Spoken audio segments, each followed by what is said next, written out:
Hi, my name is Tom Sokolowski. I'm a nutritional therapist and a functional medicine practitioner. In this three-part series, I'd like to talk about the fallacy of the low-fat and the low-saturated fat diet. And also I'll describe some of the benefits of lipids, i.e. fats, oils and other fatty substances like cholesterol and phospholipids, though I've talked a lot more about cholesterol elsewhere, so I won't go into it in too much detail here. We tend to think of fat as a way of storing excess calories for times of need. And in this era of caloric abundance, we have been led to believe that we need to be avoiding or restricting fat, and in particular saturated fat and the cholesterol that comes with saturated fat in foods of animal origin. However, lipids have some other important functions other than merely storing energy for times of need. And as fat consumption has decreased in the USA, both in absolute terms and as a percentage of total caloric intake, obesity rates have skyrocketed.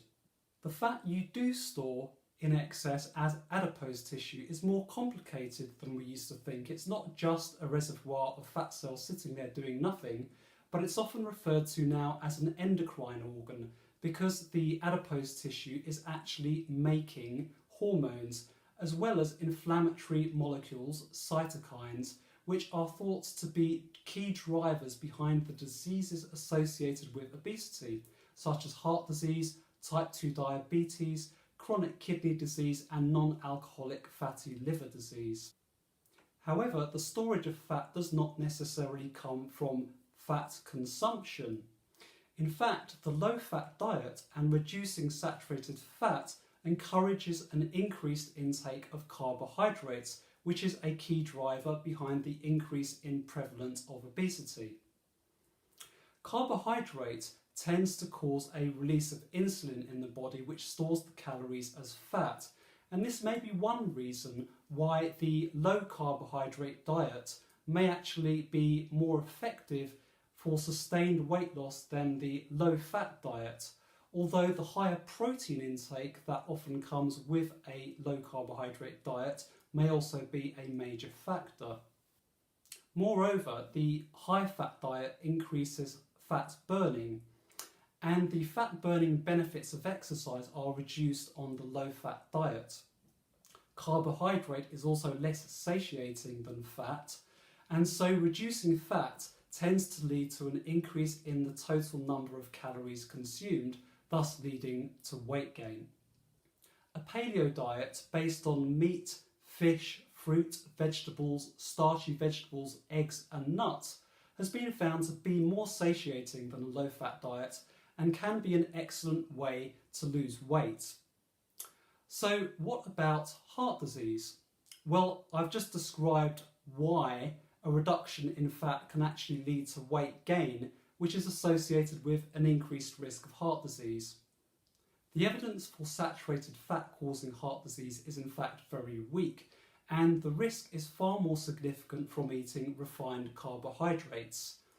Switching to a high carbohydrate, low fat diet whilst maintaining the same total number of calories consumed tends to increase triglycerides in the blood, and triglycerides are a key marker of heart disease risk.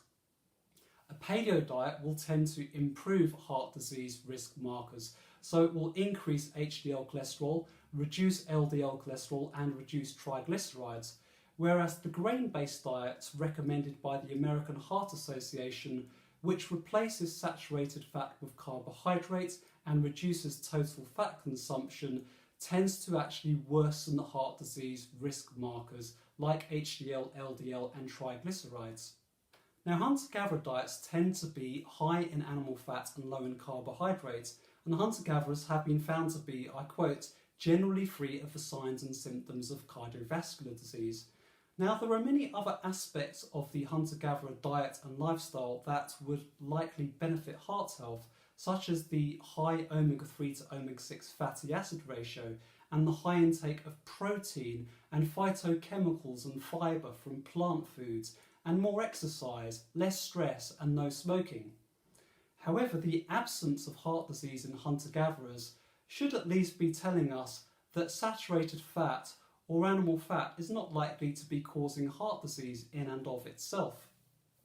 Postmenopausal women placed on a low-fat diet for a mean of 8.1 years as part of the Women's Health Initiative did not significantly improve their cardiovascular risk markers, despite increasing their intake of fruits and vegetables. They did, however, also increase their intake of grains, which may have had a negative impact. The Pure study of 2017 tracked over 135,000 individuals from 18 countries over a median of 7.4 years and linked higher carbohydrate intake with increased mortality. Total fat intake and individual fat intake of polyunsaturated or monounsaturated or saturated fat were all associated with reduced mortality. No association was found between total fat intake and heart disease, nor between any particular type of fat, be it saturated, monounsaturated or polyunsaturated, and heart disease. There was an association found with increased intake of saturated fat and reduced risk of stroke. So for most of us, saturated fats are unlikely to harm health and may even reduce the risk of stroke, although in a minority with familial hypercholesterolemia or the APOE4 genetic variant, eating too much saturated fat may in fact be harmful, as I explained in my posts on cholesterol. Low cholesterol is in fact linked with increased mortality, and I have previously outlined 10 reasons why you need cholesterol. So where did the message come from that fat and saturated fat cause heart disease? Before the birth of the US vegetable oil industry in the 1940s, the main plant-based fat consumed in the USA was coconut oil, and coconut oil is primarily saturated fat, and this coconut oil was imported. So economic interests may have driven the campaign against saturated fat more than concern over public health. One of the most famous, or perhaps I should say infamous, studies that claimed to find a correlation between fat intake and heart disease included this graph of 6 nations plotted by Ancel Keys in 1953. You can see it looks like there is a clear correlation between fat intake and heart disease rates. But what this graph really shows is a correlation between high fat intake and wealthier countries, and better diagnostic reporting of heart disease pushing up the official heart disease rates in the wealthier, higher fat consuming countries. Also, the data and the interpretation of the data is skewed by the fact that the diet data was calculated from national food production, import and export statistics, when you'd think that more food would go to waste in the wealthier, higher fat countries. For some reason, Ancel Keys also only selected 6 countries. If he had plotted a graph that included the data from all 22 countries that was available at the time of the study, it would look something like this. You can see the correlation here is much weaker, however you decide to interpret the correlation. In 1957, a committee of the American Heart Association rejected the proposal that replacing saturated fat with polyunsaturated fats from the new US industry vegetable oils would reduce the risk of heart disease.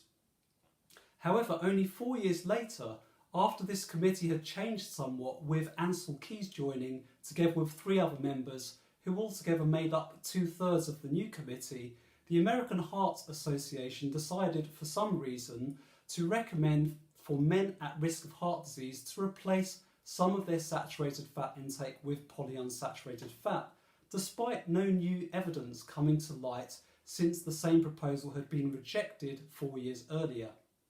The sugar industry is now known to have further manipulated the science in the 1960s, which led to an increased intake of refined carbohydrates, which in turn has driven the huge rise in obesity in the 40 years of reduced fat intake that followed. So I have briefly described how the low fat and the low saturated fat diet came to be promoted despite there being no evidence in support of their stated aims of reducing heart disease risk and for weight loss. I've also described some of the mechanisms which might explain the huge rise in obesity despite, or perhaps rather because of, the reduction in fat intake in the USA in both absolute terms and as a percentage of total caloric intake. In the next two videos, I'm going to talk more about the benefits of lipids for the health of your body and brain. And in the third and final video, I'll also mention a little bit about how fat in the diet can influence beauty, and I'll give some general recommendations for fat intake. Thank you for watching. I hope you've enjoyed this video.